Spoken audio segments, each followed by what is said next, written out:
اگر آپ 1400 سال کی مسلم تاریخ کو اٹھا کر دیکھیں تو آپ کو اس میں 3 بڑے واضح ادوار نظر آتے ہیں۔ پہلا دور قرون اولا کا ہے کہ جب حضور علیہ الصلوۃ والسلام کے پردہ فرمانے کے بعد خلافت راشدہ قائم ہوتی ہے، جس میں مسلمان تہذیب پوری دنیا میں پھیلتی ہے۔ 50-60 سال کے اندر حال یہ تھا کہ چین سے لے کر مغربی افریقہ اور اسپین کے اندر تک مسلمان تہذیب 3 بر اعظموں میں داخل ہو چکی تھی۔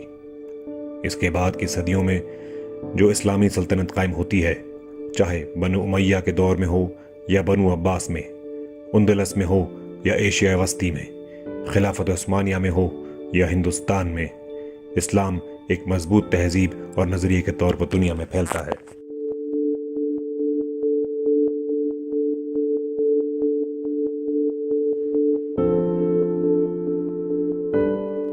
عسکری قوت کی بات کی جائے یا نظریاتی پختگی کی، ہر سطح پر مسلمانوں کا غلبہ واضح نظر آتا ہے۔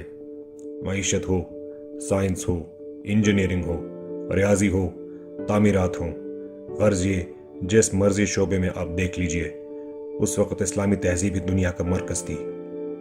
پوری دنیا سے لوگ مسلمان علاقوں میں آتے تھے۔ قرطبہ، غرناطہ، بغداد، دمشق جیسے شہر تہذیب کے مراکز ہوا کرتے تھے۔ مسلمان تہذیب وسط ایشیا میں بخارا سے لے کر روس اور چین تک پھیل چکی تھی۔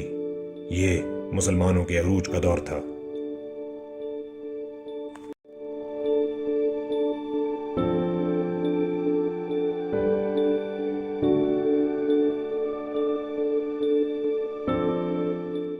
اس کے کئی سو سال بعد دوسرا دور وہ تھا کہ جب مسلمان تہذیب پھیلنا بند ہو چکی تھی، مگر اپنی جگہ مستحکم تھی، اور مغرب خود کو منظم کر کے مسلمانوں پر حملے کر رہا تھا۔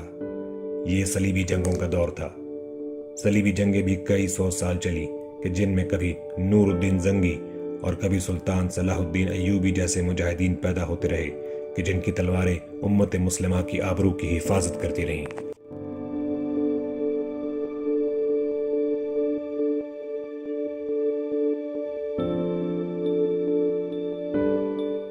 اگر آپ نوٹ کریں تو یہ وہ دور تھا کہ جب مسلمان اپنی سرحدوں سے نکل کر دوسرے ممالک پر حملے نہیں کر رہے تھے، بلکہ دشمن ممالک کی جانب سے مسلمانوں پر حملے ہو رہے تھے، اور مسلمان صرف اپنے علاقوں میں دفاعی جنگیں لڑ رہے تھے۔ یہ وہ دور تھا کہ جب ہم اپنی عزت و آبرو کا دفاع اپنے گھروں میں رہتے ہوئے کر رہے تھے، اور جو تہذیب ہم نے پہلے اپنے عروج کے دور میں قائم کی تھی اس کی حفاظت کر رہے تھے۔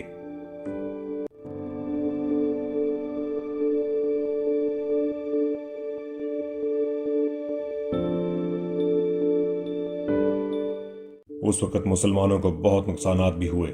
مثلا چنگیز خان اور اس کی قوم کہ جو منگولیا سے اٹھی، وہ پوری مسلم دنیا کو رونتی چلی گئی۔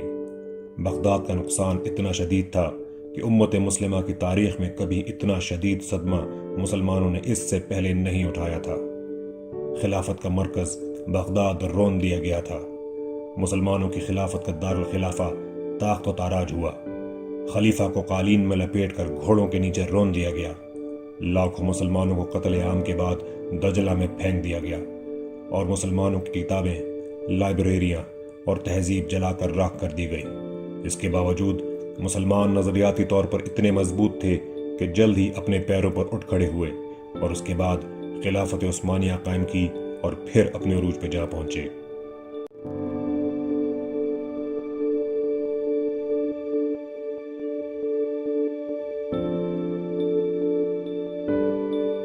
تیسرا دور تقریباً آج سے 250 سال پہلے، خاص طور پر سن 1757 کی جنگ پلاسی کے بعد شروع ہوتا ہے کہ جب ایسٹ انڈیا کمپنی بنگال پر قبضہ کرتی ہے اور ہندوستان میں مسلمانوں کا زوال شروع ہوتا ہے۔ سن 1757 میں نواب سراج الدولہ کی شہادت ہوتی ہے۔ اس کے بعد 1799 میں ٹیپو سلطان شہید ہوتے ہیں۔ 1857 میں ہم جنگ آزادی ہارتے ہیں۔ یہی وہ دور ہے کہ جب خلافت عثمانیہ بھی اپنی جگہ پر کمزور ہو رہی تھی۔ یہ تیسرا دور زوال کا دور ہے۔ یہ زوال کا دور سن 1924 تک چلتا ہے کہ جب خلافت عثمانیہ مکمل طور پر تباہ کر دی جاتی ہے۔ اسی دور میں اقبال پیدا ہوتے ہیں۔ اگر آپ مسلمانوں کی تاریخ اٹھا کر دیکھیں، ان کے تینوں ادوار میں عہد حاضر سے زیادہ تاریک دور مسلمانوں پر کبھی نہیں آیا۔ پوری مسلم دنیا مغربی طاقتوں کی نو آبادیات میں تبدیل ہو گئی تھی اور پہلی مرتبہ مسلمان سیاسی خلافت کے بغیر زندگی گزارنے پر مجبور کر دیے گئے تھے۔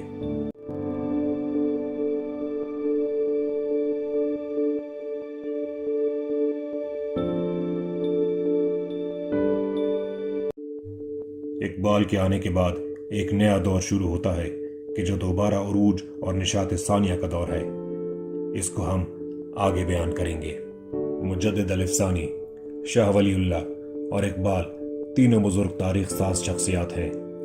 یہ تینوں وہ برگزیدہ ہستیاں ہیں کہ جنہوں نے اپنے اپنے وقت میں مسلمانوں کی تقدیر بدل کر رکھ دی۔ مجدد الف ثانی کا تو لقب ہی مجدد الف ثانی کہ جس کا مطلب کہ دوسرے 1000 سال کے مجدد۔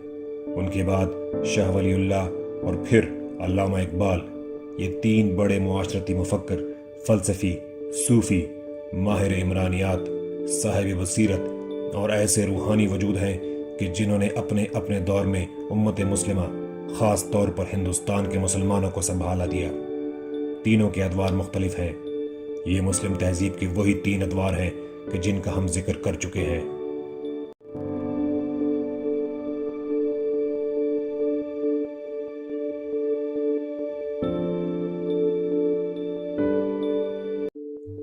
مجدد الف ثانی اکبر بادشاہ کے زمانے میں تھے۔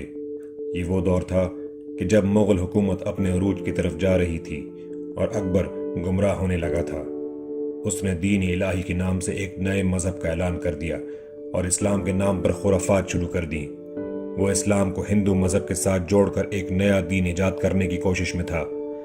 اکبر سے پہلے 800 سال سے مسلمان ہند پر حکومت کر رہے تھے۔ اکبر اور اس کے بعد مغلیہ دور کو عروج حاصل ہوتا ہے۔ اس وقت حضرت مجدد کی حکمت عملی مختلف تھی، چونکہ حکمران وقت مسلمان تھے۔ مسلمانوں کی حکومت تھی کہ جو کئی 100 سال سے چلی آ رہی تھی۔ حکمران گمراہ ہو گیا تو مجدد الف ثانی نے ریاست کے خلاف بغاوت برپا کرنے کی بجائے آس پاس کے مسلمان حکمرانوں، جرنیلوں، وزراء، دانشوروں اور علماء وغیرہ پر کام کیا تاکہ بادشاہ کی گمراہی کے فتنوں کو روکا جا سکے۔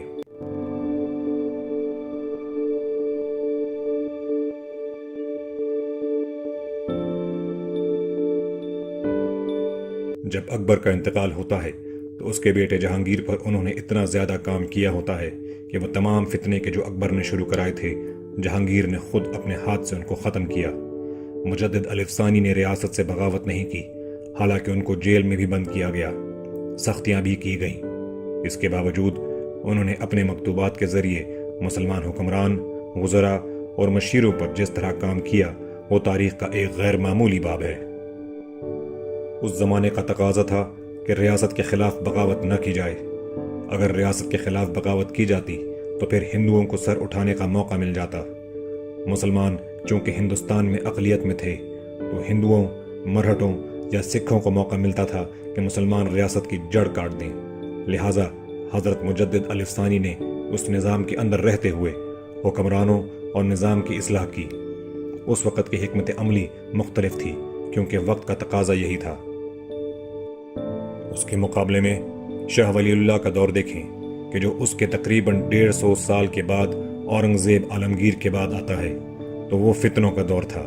یہ وہ وقت تھا کہ جب مغلیہ حکومت تقریباً ختم ہونے کے قریب تھی۔ حال یہ تھا کہ دہلی کا مرکز مضبوط نہیں رہا تھا، مرہٹوں نے سر اٹھا لیا تھا اور وہ قتل و غارت کرتے ہوئے دہلی کے قریب آ پہنچے تھے۔ مرہٹا ریاست جنوب میں تھی، لیکن شمالی ہندوستان میں بھی مسلمانوں کی جان، مال، عزت و آبرو اور سیاسی طاقت کچھ بھی محفوظ نہ رہ گیا تھا۔ اس دور میں شاہ ولی اللہ نے ایک طرف تو مسلمانوں کی تربیت کا آغاز کیا تو دوسری طرف ایک سیاسی صاحب بصیرت ہونے کے ناطے انہوں نے مسلمانوں کی ریاست کو بچانے اور مستحکم کرنے کی کوشش بھی کی۔